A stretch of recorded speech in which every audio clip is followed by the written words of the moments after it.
We have been working so hard here at Tiny Shed Life. We have covered the first rows with cover crops, pulled back the silage tarp on the second section, and are getting those beds seeded with the same cover crops as the neighboring beds. It's really coming along, but of course, we had to learn quite a few things along the way. Let's jump right into it.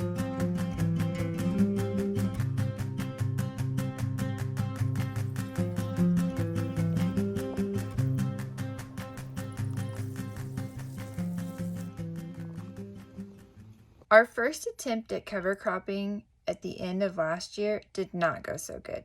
Nothing sprouted. That is, until this spring. Now we have clover everywhere. I'll come back to that later in the video. Right now, let's talk about what we used this time, things we liked and things we are doing differently. First, we are following a book called The No-Till Organic Vegetable Farm by Daniel Mays. I put a link to it in our description below. The book suggests using a 4-inch thick minimum layer of compost. This did not work great for us. We noticed fairly quickly that the top inch was drying out within hours, which honestly is exactly what you can expect from a good compost. But not only was it drying out, we were going through so much compost and it was just going to get so expensive. We both agreed to cut back on the thickness of the beds. We did the remaining beds with about 2 inches of compost, and as you can see, they retain moisture much better, which in turn helped the cover crops sprout at a much higher germination rate. Once we seeded the first section, we pulled back the second section silage tarp and moved it over the beds with the row clover. Apparently, we picked the windiest day of the year to do this.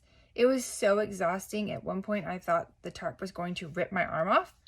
But we laughed so much, and I have zero regrets during this day. It was a great memory, and I hope you enjoy watching us flail around. The second thing we tried but ended up ditching was the even spread cedar spreader we got from Johnny Seeds. It threw the seeds too far, and no matter what adjustments we made, we just weren't happy with it. This time we are using a peas and oats organic cover crop mix from Johnny Seeds. The spreader worked for both, but we found that it was a lot easier to apply this mixture by hand, and probably even the clover we should have done, and it was just so easy. I realized we are not doing a large area, so I'm not sure how I'd feel tossing several acres, but this worked fine for our situation. The third and final thing we changed was how we covered up the seeds we just threw out. After watching a few other YouTube channels planting cover crops, we came to the conclusion we could run the rake across the top of the bed, throw the seeds, then run the rake over it again, gently moving the dirt over the seeds. Nope, that did not work. This only pushed the seeds around and they were not covered with any dirt.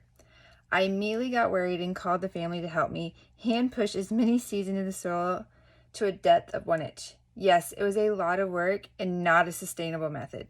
So for the second set of beds, H is moving a larger amount of dirt to the edge of the rows, throwing the seeds, and then moving that dirt back over. And his final verdict was this was so much easier to do, and it covered the seeds completely. I think we just had a few that were left out.